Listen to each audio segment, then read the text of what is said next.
Bismillahirrahmanirrahim.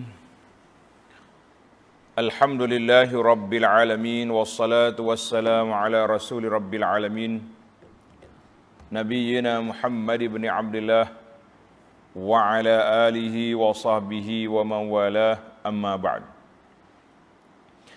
Muslimin dan muslimat, para jemaah, para penonton sekalian, alhamdulillah kita teruskan pengajian kita dalam tafsir juzuk yang ke-28. Surah yang ke-59 dari awal mushaf Suratul Hasyri.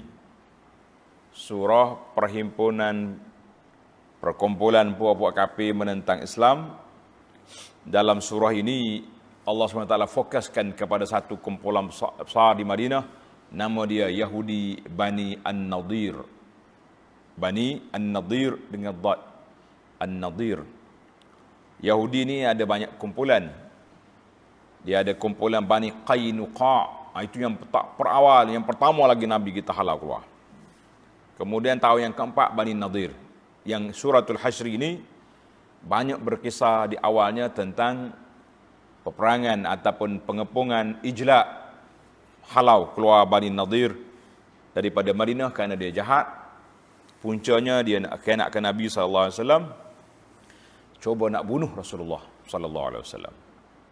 Kemudian nanti pada tahun yang kelima kita akan jumpa satu Bani lagi, nama dia Bani Quraizah. Bani Quraizah.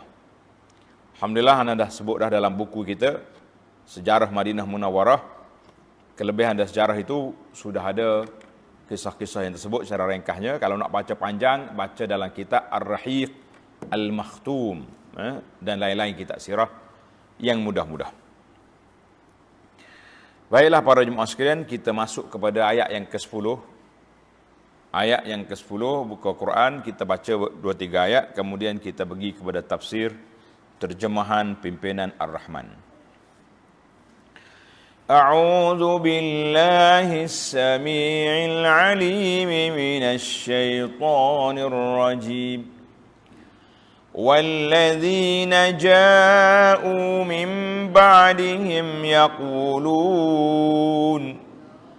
يقولون ربنا اغفر لنا ولإخواننا الذين سبقونا بالإيمان ولا تجعل في قلوبنا غلا للذين آمنوا ربنا إنك رؤوف رحيم ألم تر إلى الذين نافقوا يقولون لإخوانهم الذين كفروا من أهل الكتاب لئن أخرجتم لنخرجن معكم ولا نطيع فيكم أحدا أبدا وإن قتلتم لننصرنكم والله يشهد إنهم لكاذبون لئن أخرجوا لا يخرجون معهم ولئن قوتلوا لا ينصرونهم ولئن نصروهم ليولن الأدبار ثم لا ينصرون. Kita masih lagi berkisar di dalam kisah Al-Ansar dan Al-Muhajirin dan generasi ataupun kumpulan yang datang selepas daripada itu. Wallazina ja'u min ba'dihim, dan orang-orang Islam yang datang kemudian daripada mereka. Siapa dia mereka di sini? Ada yang mengatakan, tanda ni pelajar, ja'u min ba'dihim ay allazina ja'u ilal Madinah min ghairil muhajirin wa min ghairil muhajirin wa min ghairil ansar. Maknanya orang yang datang ke Madinah selepas daripada generasi muhajirin dan ansar, itu satu tafsiran. Jumhurul mufassirin kata al-ajyalul lahiqah ba'da asril muhajirin wal ansar. Generasi lain dah, bukan kumpulan, tidak kata hok mari kemudian. Hok mari generasi yang seterusnya sampai sampai kita hari ini pun insya-Allah. Maka generasi yang baik ini, yang beriman ini, apa khijah dia? Yuhibbunal muhajirin wal ansar. Mereka cinta, sayang kepada muhajirin dan ansar. Kata semua, nahnu nuhibbul muhajirin wal ansar. Kita sayang pada muhajirin dan ansar, kita kena declare, kena iklan. Sebab ada sekumpulan ajaran sesat, nama dia kumpulan Syiah. Ada dengar nama kumpulan Syiah? Ini kumpulan Syiah ni panggil kumpulan ajaran sesat. Yang khijarianya kutuk sahabat, laknat sahabat, itu khijah dia. Dari kalangan muhajirin, dari kalangan ansar, dia bahaya belaka. Itu dia panggil puak Syiah. Jangan didekati kumpulan ini, kerana mereka mulut busung, hati jahat. Dia baik. Dia mengisytiharkan negara dia sebagai daulah Islamiah. Tak sedap cakap lah. Kalau mulut busuk aja tu. Hijau duduk kutuk sahabat Nabi siang dan malam. Kita kata ini bukan manusia baik, manusia mulut celaka.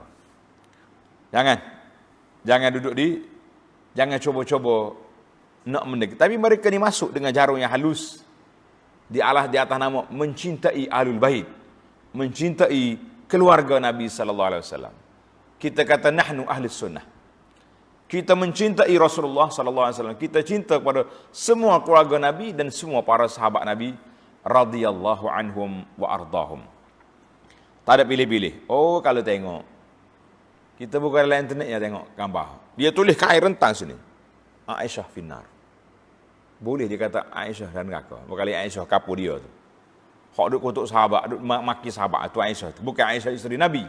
Kita kata isteri Aisyah radhiyallahu anha zaujin Nabi sallallahu alaihi wasallam wa hiya fil jannah. Dia adalah syurga sekali dengan Rasulullah sallallahu alaihi wasallam. Ini i'tiqad kita. Main dengan puak Syiah nyetai habis-habis.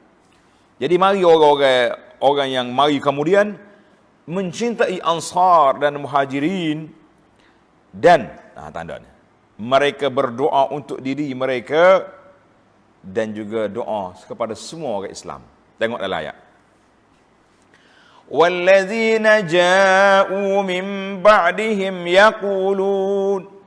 Mereka berkata, mereka berdoa. Apa dia doa? رَبَّنَا اغْفِرْ لَنَا رَبَّنَا اغْفِرْ لَنَا وَلِإِخْوَانِنَا الَّذِينَ سَبَقُونَا بِالْإِيمَانِ. Wahai Tuhan kami, ampunkanlah bagi kami dan bagi saudara-saudara kami yang mendahului kami dalam iman. Ingat. Ayat ini mengajar kepada kita adab berdoa. Bila kita kena doa, kita mula dengan siapa dulu? Mula dengan kita dulu. Allah ajar dalam beberapa ayat. Tanda pelajar-pelajar. Kena ada nota. Bawa nota tulis. Kalau Quran masjid jangan duduk kurang situ. Kan? Di antaranya Allah Ta'ala sebut doa Nabi Ibrahim. Ibrahim dia doa dalam surah Ibrahim ayat 41. Tanda surah Ibrahim ayat 41 Allah kata, Rabbana ghafirli wa liwalidayya. Ini Ibrahim doa, Rabbana yaghfirli wa liwalidayya. Wahai Tuhan kami, ampunkan dosa aku, dua ibu bapa. Doa Nabi Nuh alaihissalam dalam surah Nuh ayat 28. Rabbi ghafirli wa liwalidayya. Ya Allah, ampunkan dosa aku dan dua ibu bapa. Kita pun bila kita mari nak berdoa, belajar dengan uslub doa ini. Yaqulun, siapa dia? Orang-orang yang baik-baik yang beriman itu berdoa, Rabbana ghafir lana. Ya Allah, ampunkan dosa kami. Wa li ikhwanina alladhina sabaquna bil iman. Dan saudara-saudara kami yang telah mendahului kami dari kalangan orang beriman, tak kiralah daripada umat ini sampai ke umat Nabi Nuh sampai ke Nabi Adam alaihi wa ala nabiyina salatu wassalam. Itu dia panggil, kita doakan semua orang yang telah mendahului kita di kalangan orang beriman. Berapa juta, berapa miliun bilangan orang, maka semua sekali terkena doa kita, insya-Allah. Kalau kita mati pula, orang doa kita pula. Itu dia panggil doa orang mukmin. Yang penting bagi kita di sini, para jemaah sekalian, kita nak uslub doa. Uslub doa yang terbaik, kita belajar daripada sunnah Nabi SAW, iaitulah kita mula dengan Alhamdulillah, kemudian kita puji Allah Ta'ala. Kita puji Allah Ta'ala, kita dengan nama-nama yang indah, dengan sifatnya yang maha tinggi, kemudian kita selawat kata Nabi SAW, kemudian baru kita minta. Kita minta untuk kita dulu. Rabbighfirli, Allahumma rabbirhamni, Allahumma rzuqni, minta. Kemudian kita minta kepada dua bapa kita, kemudian kita minta kepada isteri dengan anak-anak kita. Kalau yang isteri minta kepada suami dengan anak-anak, keluarga, kemudian kita minta kepada orang lain. Nah, itu dia panggil tartib, susunan. Kita minta letak agenda yang pertama kita. Ini yang kita kata kita jaga kita, makna kita minta untuk kita dulu. Kan? Kita minta untuk kita, bahawa kita ni nak jadi orang yang selamat di dunia dan juga di akhirat. Kita minta Allah Ta'ala beri keampunan kepada kita. Uslub doa kena belajar. Alhamdulillah dalam kitab yang anda baca dulu, nama dia apa kitab? Perisai Muslim. Kan? Ada belakang kitab Perisai Muslim. Kita sudah belajar, kitab Perisai Muslim sudah ada. Maka pada waktu itu kita kena ingat, dalam bacaan-bacaan yang diajar, yang dimaksur, yang diambil daripada Nabi SAW itu, lengkap bacaan dia. Bacaan dia lengkap. Ada belakang daripada awal sampai akhir. Yang tak adanya yang pelik-pelik. Tak adalah. Hak pelik tu lagu mana? Macam-macam kita ni. Doa buat duit lah, doa tarik pitih lah. Itu dia panggil doa karut-karut. Ya. Doa nak suruh orang gila kita, doa macam-macam. Dia panggil ayat pengasih. Ayat Quran itu semuanya ayat pengasih belakang. Nak suruh Allah Ta'ala kasih pada kita. Baik. Kemudian dalam ayat ini Allah Ta'ala sebut doa orang soleh itu wali ikhwanina alladhina sabaquna bil iman, dan berikanlah keampunan kepada saudara-saudara kami. Dia guna sifat al-ukhuwah, saudara kami. Mana saudara kami ni bukan dari sudut keturunan, bangsa, apa dia orang panggil nationality, warga negara, tidak. Saudara kami ni semua orang yang beriman kepada Allah Azza wa Jalla, maka dia saudara kita. Allah Ta'ala sebut dalam surah, dalam Al-Quran, innamal mu'minuna ikhwatun. Ingat, innamal mu'minuna, orang mukmin itu ikhwah, bersaudara. Kalau kita kata ini saudara saya, betul. Kalau kita nak pergi ziarah kawan-kawan kita, nak pergi mana-mana, kita kata semoga Allah Ta'ala merapatkan persaudaraan kita, ukhuwah kita. Ada orang tak, saya nak pergi rumah awak ni, nak apa? Nak pergi merapatkan silaturrahim, atau nak pergi berbesan nama dia, mencari menantu. Itu baru betul. Sebab silaturrahim ni ada hubungan rahim dengan kita. Kalau keluarga tak ada keluarga mana, dia kata ustaz, kita ni semua ada hubungan rahim. Kok mana? Kok Nabi Adam AS. Pandang. Mana kalau kira lagu tu, anak-beranak belakang atas dunia ni, kan? Daripada Nabi Adam. Kita kata al-ukhuwah al-islamiyah. Ingat istilah silaturahim ni siapa? Orang yang ada hubungan pertalian kekeluargaan, pertalian rahim, baru kita panggil silaturahim. Kalau tidak, dia panggil ukhuwah islamiyah. Mereka telah berubah. Sabaquna bil iman. Sabaquna, tengok dalam ayat ni, Allah kata saudara kami yang mendahului kami dalam iman. Kata di para ulama tafsir, mendahului sini ada dua kategori. Satu dia panggil sabiqatun zamaniyatun, mendahului kami dari sudut masa. Kita tak akan boleh sekali-kali mengatasi para sahabat radhiyallahu anhu. Sebab apa? Sebab Allah Ta'ala pilih mereka hidup bersama dengan Rasulullah sallallahu alaihi wasallam. Itu dia panggil mendahului masa. Marilah orang alim setara mana, warak setara mana, hebat setara mana, mereka tak akan boleh melintasi para sahabat dari sudut as-sabiqah az-zamaniyah, sebab mereka telah mendahului. Mereka telah mendahului. Macam mana kita nak lintas? Aku nak lintas sahabat. Ini tak boleh. Kita dilahirkan pada tahun 1400, sudah 1400 tahun berlalunya zaman Nabi, baru kita kuah lahir, kan? Lepas tu kita nak cari sahabat, tak mungkin. Kemudian dia panggil, ada satu lagi dia panggil sabiqatun ar-rutbiyah fil fadli, kelebihan dari sudut fadilah, kelebihan. Nah, boleh jadi ada orang kemudian mengatasi orang yang terdahulu. Tapi kalau nak mengatasi para sahabat, para muhajir ansar, kita kata tak mungkin. Mereka telah mendahului kita dari sudut zamani, ya, dari sudut masanya, dan mereka juga telah mendahului kita dari sudut rutbah, dari sudut kedudukannya. Sebab banyak sekali ayat-ayat Al-Quran Allah SWT telah sebut tentang kedudukan mereka. Laqad radhiyallahu 'anil mu'minin. Allah Ta'ala reda. Kaif hada? Sijil, kalau boleh kita guna ISO daripada Allah kepada para sahabat. Laqad radhiyallahu anhum iz yubayyi'unaka tahta syajarah. Apa dia? Ashabus syajarah. Nabi SAW sebut, Allah Ta'ala tengok kepada ahli Badar, orang yang pergi perang Badar bersama Nabi. Faqal if'alu ma syi'tum, buatlah apa nak buat, Allah Ta'ala telah memberi keampunan. Siapa dia? Mereka ahli Badar. Hebat. Jadi ada lagi sahabat-sahabat. Bahkan dari sudut zamaniyah pun kita tak boleh nak lalu. Sebab apa?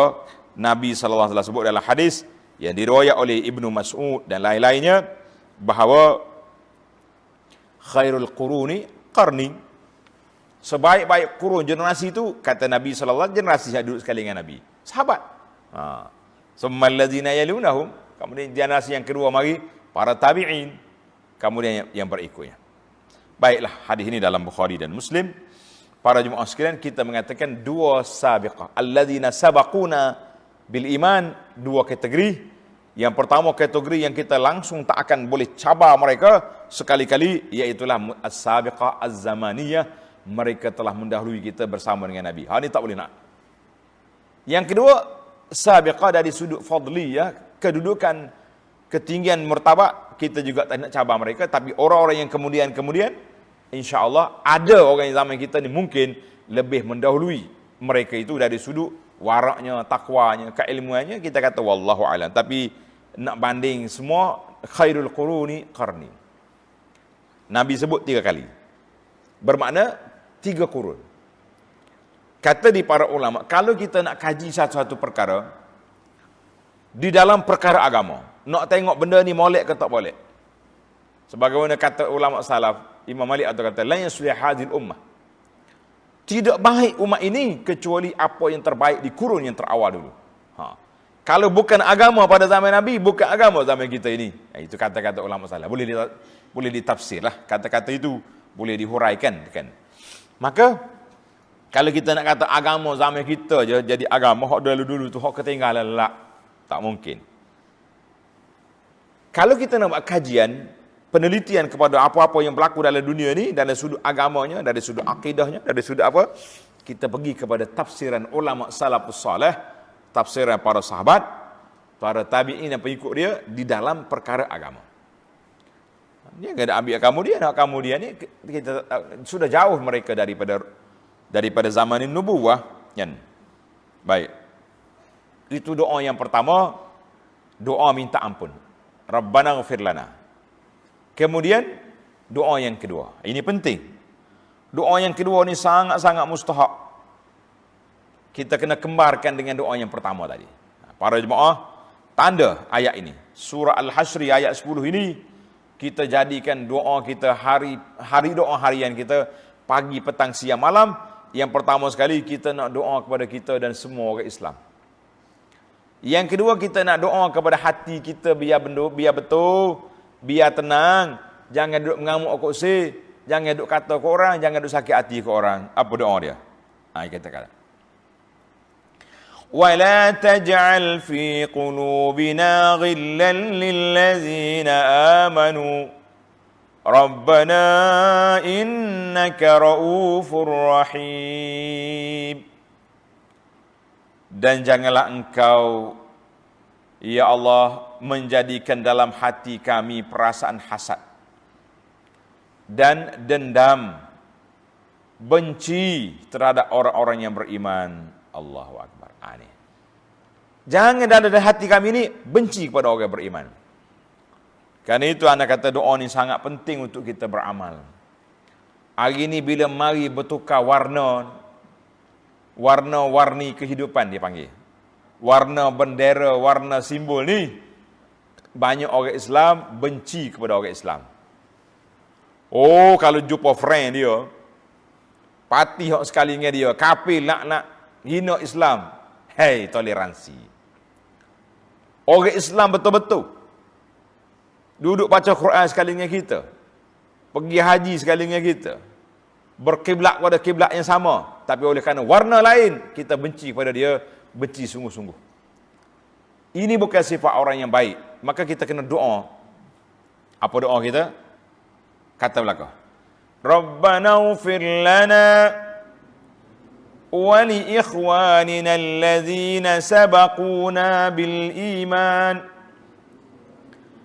wa la taj'al fi qulubina ghillan lil ladzina amanu Rabbana innaka ra'ufur rahim. Tanda suratul Hasyri ayat 10, doanya bermula daripada Rabbana. Jangan duk baca pula akak tangan walladzina ja'u min ba'd. Oh, itu tidak doa lagu tu, dia panggil baca Quran kan. Naknya doa bermula daripada Rabbana ighfir lana wa li ikhwanina alladhina sabaquna bil iman wa la taj'al fi qulubina ghillan lil ladzina amanu Rabbana innaka ra'ufur rahim. Allahu akbar. Doa ni sangat penting para jemaah sekalian. Sebab apa? Kita nak wahdatul kalimah. Wahdatul kalimah, kita nak orang Islam ni bersatu. Kan? Dalam satu kalimah, iaitu kalimatut tauhid.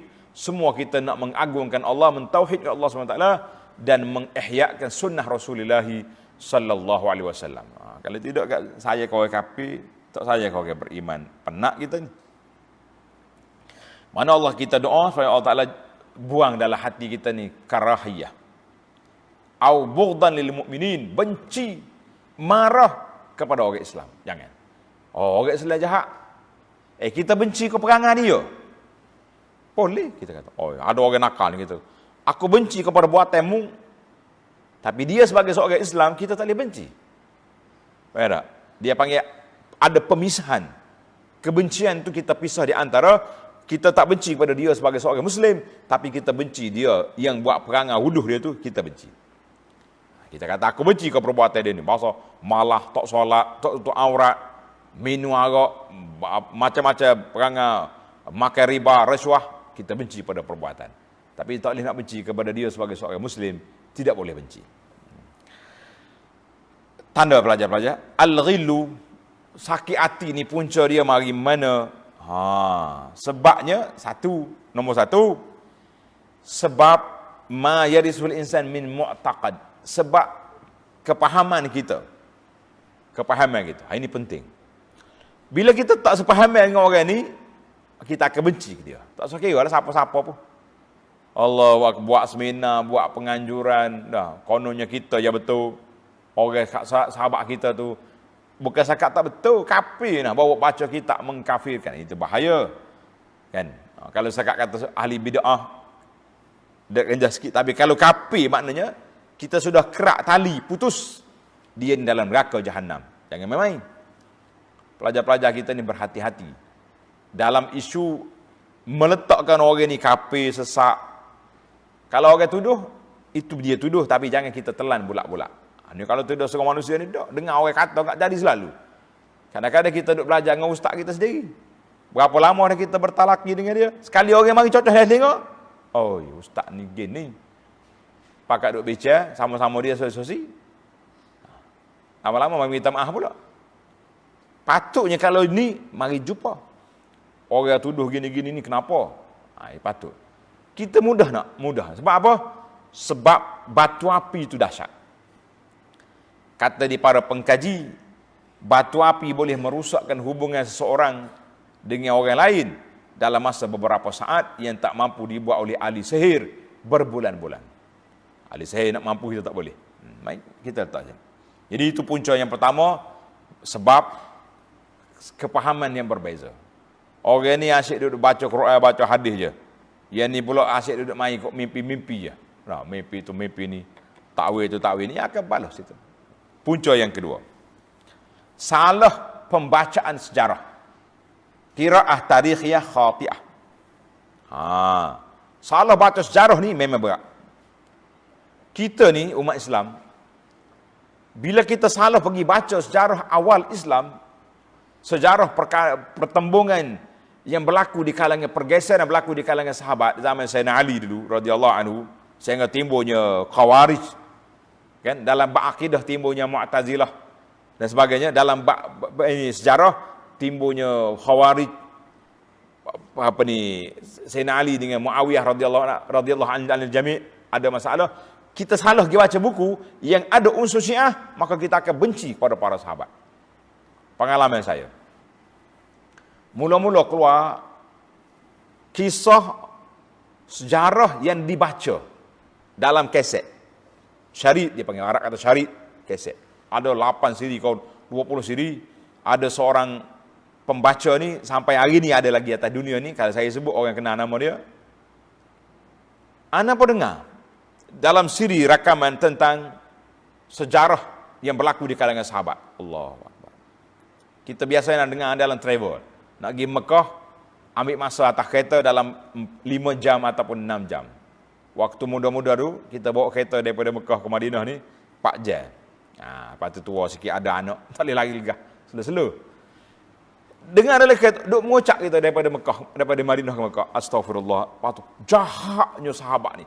Cara olahan dia tu. Akhir kali CD itu tidak dibenarkan masuk ke Arab Saudi sebab banyak penyelewengan sejarah yang berlaku. Sekarang ni, di buku-buku ni, hati-hati kalau beli buku tentang sahabat. Tentang Aisyah contohnya. Tengok penulis dulu. Kalau penulis tu ada unsur Syiah, la tashtari. Jangan beli. Jangan beri anak baca. Sebab racun Syiah banyak dalam tu. Ini ada seorang penulis. Nama dia, penulis ni sastra. Dalam buku-buku sastra dia, perempuan nan bercinta lah apa, dia punya buku, racun Syiah penuh dalam tu. Jangan baca. Saya baca novel. Novel apa? Novel mulut busuk. Duduk kutuk para sahabat. Jangan main-main. Itu dia panggil punca tarikhiyah. Punca yang kedua. Biasanya dalam masalah tarikh ni, dia akan masuk dalam isu politik. Di antara Bani Amawiyah, kumpulan Abbasiyah. Daripada Abbasiyah pula mari pula Al-Osmaniyah. Daripada Osmaniyah pula di akhirnya berpecah pula. Mari puak-puak Hijaz, Najdi. Mari puak-puak berapa ni orang putih, penjajah. Lawrence of Arabia lah berapa. Kita pun cayuh orang putih ni tulis. Akhir sekali kita benci, bahkan mengkafirkan umat Islam sendiri sebab duk percaya ke catatan yang dibuat oleh orang putih yang memang batu api Yahudi yang nak meracunkan umat Islam, rusak kita. Hati-hati kalau baca sejarah, jangan mudah-mudah nak terima, terutama sekali sejarah yang menyebut tentang perpecahan umat Islam, kerana di sana terdapat racun yang berbahaya. Anda dah baca dalam buku tingkatan 4, buku SMU, yang dikeluar oleh sebahagian daripada agensi agama negeri tertentu. Bila kita baca, memang racun Syiah ada dalam tu. Dia cerita tentang Yazid ni siapa, gini. Anak interview pelajar-pelajar tingkatan 4 yang baca buku ni, apa perasaan kamu bila baca buku ni? Dia kata jahat fulan. Dia sebut sahabat jahat. Kita kata ini semua bahaya. Jadi keracunan sejarah ni sangat besar, sangat berbahaya. Maka dia akan timbul lah perbalahan politik zaman dulu, perbalahan. Kita akan jadi penyokong ni benci ini benci ini. Zaman kita ni pun sama jugalah. Kadang-kadang kita rasa muak baca, tengok dalam berita-berita. Bangun pagi ke duk tengok siapa nak jadi Perdana Menteri, bangun petang pun Perdana Menteri juga. Jadi seolah-olah negara kita ni tak ada dah isu-isu sosial, orang campur anak, orang duduk mabuk agak tenggelam habis, duk sibuk siapa nak jadi, nak berebut jawatan. Na'udzubillah. Ini semua cerita akan jadi sejarah kepada anak cucu. Baik, sebab yang ketiga, al-ghil, punca sakit hati yang ketiga, tahrish syayatin bainal insi, syayatin al-insi wal jin, godaan, hasutan syaitan di kalangan jin dengan manusia. Syaitan ni ada dua tanda. Syaitan ada berapa jenis?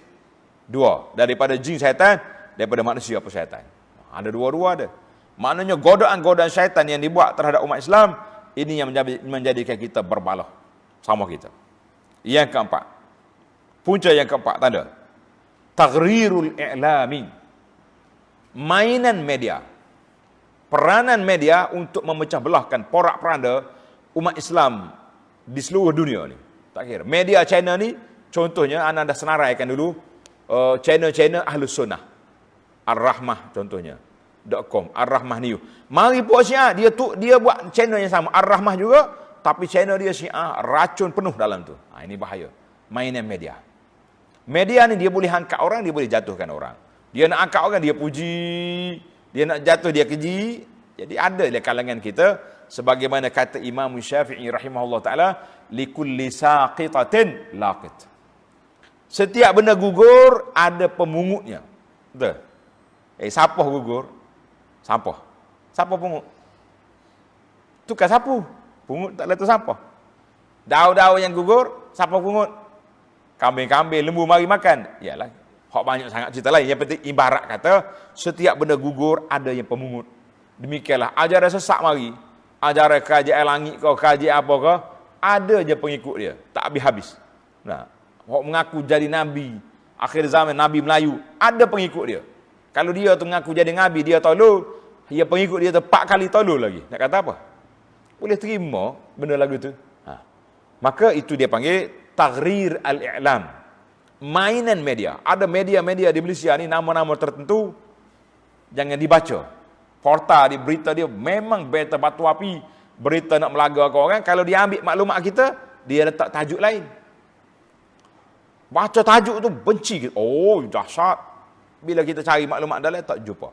Bila balik kepada berita, portal berita lain yang lebih telus, lebih adil, lain pun laporan dia. Tapi kita ni gitulah. Bila tengok tajuk berita kat komen di bawah tepi Facebook tu kat, macam tak ada malaikat menulis dah kita ni. Kita duk rasa kita hebat. Maka para jemaah sekalian, itu di antaralah 4 sebab yang utama yang menjadikan kita ni al-ghil, perasaan dendam hati dalam diri kita. Jadi syaitan mari goda kita, mu ni kerja sama kerja dengan dia, kenapa dia naik pangkat, mu tak naik? Mula mari dendam, dengki kita dia. Kenapa dia kaya, mu tak kaya? Kenapa? Oh, pula lah dia mari kenapa tu kita dalam palau ni serabut tak tidur satu malam. Kenapa? Betul tak? Akhir sekali tengah tidur dengan perasaan penuh dengan zulumat, al-hiqd wal hasad dalam diri, dalam jiwa kita, maka jadilah manusia yang sakit jiwa. Punca manusia stres, sakit jiwa, serabut ni mari mana? Mari daripada ni sakit hati korang. Kan ada satu kuliah yang saya dah baca, nama dia, kitab dia Syarhus Sudur, penenang jiwa. Ada beberapa CD dalam YouTube, boleh tengok bagaimana kita tip, mudah-mudahan kita belajar ni tujuan kitanya, kita nak tenangkan jiwa kita biar jadi manusia yang baik. Allahu Akbar. Maka dalam doa ini menunjukkan kepada wujub kewajipan kita mencintai, menyayangi, mengasihi para sahabat Nabi sallallahu alaihi wasallam dan para sahabatnya, keluarganya. Terdapat banyak-banyak sekali kitab-kitab yang menyebut tentang sedemikian. Kita kata alhamdulillah, mudah-mudahan Allah Taala beri kepada kita, masukkan kita di kalangan orang-orang yang mencintai Rasulullah sallallahu alaihi wasallam, mencintai keluarganya, mencintai para sahabatnya radhiyallahu taala anil jami'. Walaupun sahabat itu berbeza-beza tingkatan dia. Kan? Sahabat yang paling besar, siapa dia? Sahabat 4. Dia panggil Al-Khulafa'ur Rasyidun. Daripada 4 ini, ada dia panggil Al-Asharah Al-Mubasysyaruna bil Jannah. 10 orang yang dijamin masuk syurga. Siapa? 4 sahabat lagi. Amr bin Auf, Talhah, Az-Zubair. Kita kena ingat. Lepas pada Al-Asharah ini, siapa dia pula? Ashabu Badar. Lepas pada Ashabu Badar, mari pula Ashabu Syajarah, Bai'atul Ridwan, mari pula Muhajirin. Mereka berbeza-beza dari sudut martabat. Tapi kita kena ingat, yang tak membezakan syarafus suhbah, mereka adalah sahabat Nabi. Bila sebut nama mereka, kita kena kata radhiyallahu anhum. Ada di kalangan sahabat yang kena hudud? Ada. Kena sebab minum benda mabuk masa tu, minum nabis, minum arak.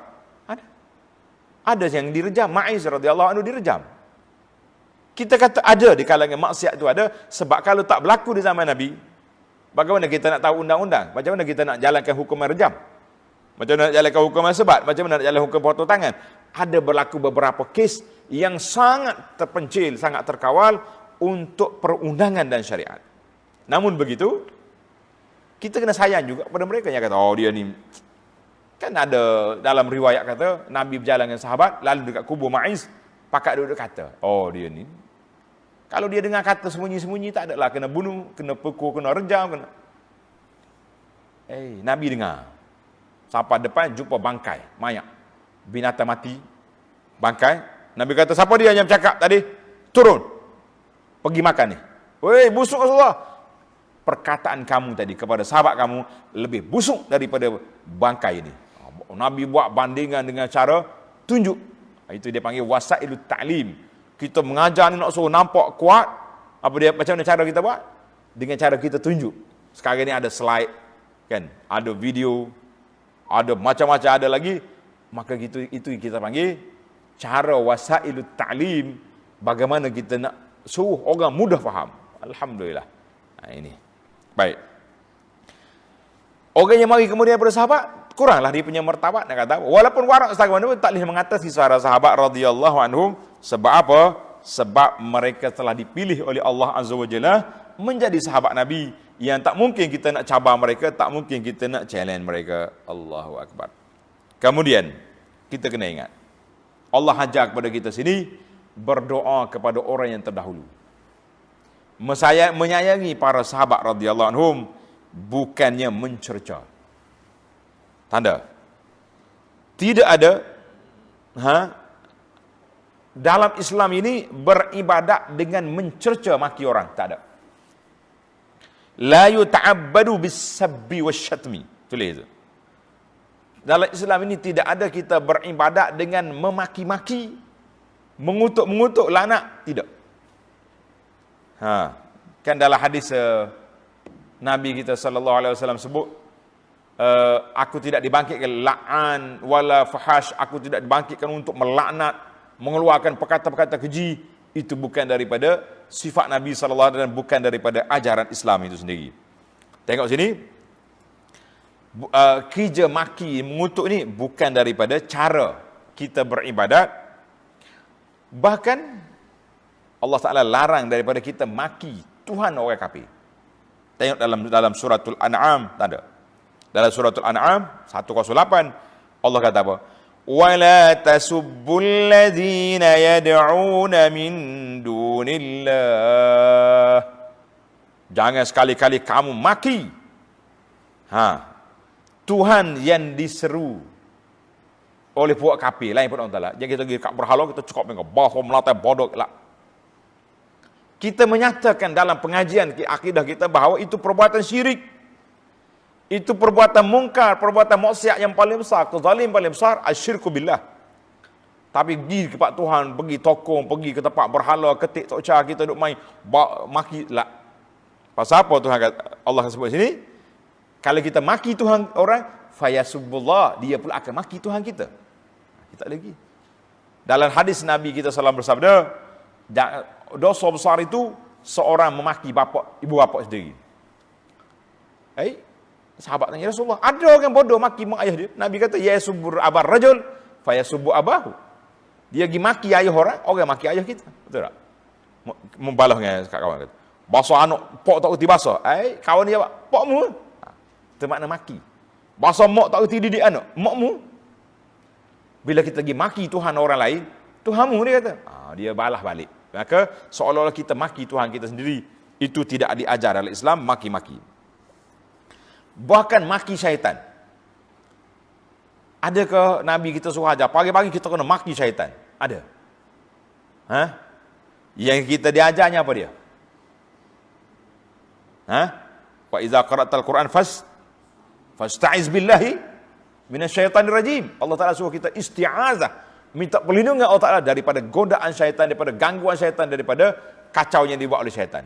Dia tak suruh kita pagi-pagi celaka syaitan, bahasa gila lah. Yang kita disuruh, a'udzu billah, kita minta berlindung dengan Allah Azza wa Jalla daripada segala gangguan kacau bila syaitan. Kalau kita duk maki syaitan, macam tiup belum. Dalam suratul jin, tengok dah balik dalam tafsir kita lepas, dalam suratul jin, kana rijalun minal ins ya'udzuna birijalin minal jinni fazaduhum rahaqa. Bila manusia ni pergi minta perlindungan dengan jin, jin intifakh, jadi bangga dia, jadi besar dia. Oh, buat manusia takut aku, buat manusia puja aku, jadi naik. Pasal itulah kita kena malukan dia, kita kata auzubillahi minasyaitonirrajim. Kita tengok syaitan suka apa, kita lawan. Itu yang betul. Bukannya pergi duduk. Maka dalam bab ni kita beribadat dengan isti'azah, minta perlindungan Allah Taala, bukan dengan duk maki-maki syaitan, tak ada kerja lah gitu. Bahkan Firaun, Allah Taala tidak ajar kita hari-hari duk maki Firaun. Kita beribadat dengan maki Firaun, Qarun, yang manusia boleh makinya seorang je. Itu pun dengan kuat dengan ayat yang terhad. Tabbat yada abi lahabin. Celakalah tangan Abu Lahab. Saya kata. Jangan lebih-lebih. Celaka, gila, mati, bunuh Abu Lahab. Tak ada. Allah Ta'ala gambarkan kejahatan Abu Lahab. Maka, para jemaah sekalian, ayat ini mengajar kepada kita penjagaan lidah. Penjagaan lidah. Sebab lidah kita ni dia akan biasa menyebut apa yang biasa kita sebut. Kalau kita biasa sebut astagfirullah, insya-Allah, cakap apa pun insya-Allah sama. Nah, insya-Allah. Ada setengah orang ni dia ceramah saja 200 kali insya-Allah. Insya-Allah tuan-tuan, insya-Allah sama. Padahal insya-Allah ni kena ada bila kita janji dengan orang, kita buat perancangan nak buat baru kita kata insya-Allah. Tidak ada insya-Allah sama. Insya-Allah makan ni saat ni sedap. InsyaAllah berapa? Makan dah ni toke tak tahu sedap tak sedap, pedas ke manis. Ada ayat. Tapi dah jadi biasa lidah insyaAllah, baik daripada kita duk maki koseh. Kita kata masya-Allah, tabarakallah. Baik. Ada setengah orang ni okey. Cuba mendengar satu ceramah. Ambil pen tanda. Ada orang sampai 200 kali, 3 kali. Okey? Okey? Okey. Okey. Lepas tu dia sarah pula. Okey pula. Itu tabiat. Pada itulah pelajar-pelajar kita ni, kalau kita nak ceramah, kita kena ambil rakam metode depan. Sudah rakam, kita balik dengar semula. Berapa ratus kali aku okey hari ni. Mesti setiap penceramah ada kalimah yang dia akan ulang secara spontan, dia tak sedar. Tapi dengan kita muhasabah, kita belajar, baru kita tahu. Kalau kita ni, jenis kalimah maki-maki, ada setengah orang bertempik kalau ceramah. Oi, kita kata janganlah, uslub masing-masing. Tetapi kita kena belajar uslub. Pelajar-pelajar kita, pilihlah uslub yang terbaik. Fayattabi'una ahsanah, cari yang terbaik di kalangan guru-guru kita, penceramah-penceramah yang kita rasa bermanfaat untuk disampaikan kepada masyarakat. Jadi kalau setiap orang yang suka maki-maki, lidah dia jadi keras, kalau tak maki tak jadi. Ada 2-3 nama penceramah atas dunia ni. Sama ada penceramah politik atau penceramah isu-isu khilaf ni, boleh kenal. Kalau ceramah politik, dia naik, ya pentas. Maki orang tu, maki orang ni. Ingat. Dalam hadis Nabi kata, siapa dia? Kata kepada saudara dia, ya fasik. Ya kafir. Peluru yang dia lontar tadi, peluru getah. Dia akan lantung balik atas kepala dia. Coba tengok dalam senarai, ahli-ahli politik di Malaysia. Daripada kita budak lagi, kita dengar dia duduk maki kawan ni.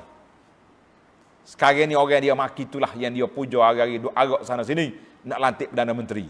Sama-sama cerita. Orang yang zaman dulu tahun 70-an 80-an duduk kapi ke orang. Siapa tak boleh tanam di kubur orang Islam. Kalau tanam sini dia pergi belarok ke jerak.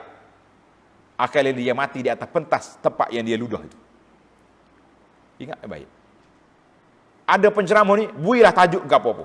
Tajuk Syiah ke, tajuk akhlak ke, tajuk apa, dia cakap 5 minit tajuk tu, lepas tu dia akan hentam kumpulan yang dia tak suka dengan tuduhan-tuduhannya, jahatnya, dengan pendakwaan palsunya. Mulut ni kalau tutup mikrofon, tutup tajuk tu, dia tak boleh ceramah. Nak kata apa? Sebab dia sudah biasa. Maka kita orang Islam jangan biasakan lidah kita dengan maki-maki orang. Dalam buku yang anda tulis tu, Rahmat dalam Perbezaan, ada satu kisah, nama dia Abu Quraib. Abu Quraib ni, Allah Ta'ala bala dia satu zaman dengan Imam Ahmad. Bala dia, duk maki Imam Ahmad. Satu hari, anak murid dia keluar jalan balik daripada tempat mengaji Abu Quraib, jumpa Imam Ahmad. Rahimahullah. Ahmad kata, min aina jitum? Memari mana? Dia kata, Imam, kami takut-takutlah anak murid ni kan. Biasa kan. Bila orang maki tok guru kita pergi ngaji dengan dia. Pelik sikit. Hai. Imam, mari mana? Mari belajar. Belajar dengan siapa? Takut-takut nak beritahu. Abu Qurib. Oh. Tengok, hati Imam Ahmad ni orang bersih. Dia kata, pergi belajar dengan Abu Qurib. Dia orang alim. Anak murid dia terkejut. Ya Imam, alim ke dia? Hari-hari duk kutuk Imam. Dalam ceramah dia, kalau tak sebut nama Imam, tak ada garam. Macam makanan tak ikut garam. Imam kata, dia telah dibalai oleh Allah Ta'ala dengan maki aku. Ilmu dia lain mau ambil, ilmu maki jangan ambil. Subhanallah. Inilah dia panggil manusia. Kalau lidah sudah terbiasa maki-maki, sudah terbiasa mengata orang, kalau tak kata orang, dia tak boleh hidup atas dunia ni. Sama juga penceramah-penceramah, pemaki-maki atas dunia ni. Bangun tak sesak orang tu, jahat orang tu, kafir orang tu, mujassimah orang tu, semua benda tuduhan-tuduhan jahat ini akan naik atas kepala dia. Kalau tak di atas dunia, di akhirat kita jumpa nanti insya-Allah. Baiklah para jemaah sekalian, inilah ayat kita. Satu ayat je kita boleh pergi sebab ayat ni sangat penting. Yang penting khulasah kita kena mencintai Rasulullah sallallahu alaihi wasallam. Kita cinta kepada keluarga Nabi, Ahlul Bait, isteri-isteri Nabi, anak-anak cucu dia. Kita kena cinta semua para sahabat radhiyallahu anhum, lebih-lebih sahabat-sahabat yang besar, yang punya kedudukan yang tinggi, wajib kita mencintai. Dan orang-orang yang soleh seluruh dunia yang kita cinta. Jangan sekali-kali mulut kita busuk dengan duk maki para sahabat ataupun maki para ulama pendakwah yang berbeza pandangan kita kata la. InsyaAllah kita akan sambung lagi perbincangan tentang orang munafikin di Madinah dalam peristiwa Bani Nadir, tak habis-habis lagi, dan semua baninya akan berlaku. Siaran ulangan ini akan berlaku sampai hari kiamat. Kita mula dengan ayat 11 dalam siri yang akan datang insya-Allah. Subhanakallahumma wa bihamdika asyhadu an la ilaha illa anta astaghfiruka wa atubu ilaih. Wa sallallahu ala nabiyyina Muhammad wa ala alihi wa sahbihi ajma'in. Walhamdulillahi rabbil alamin.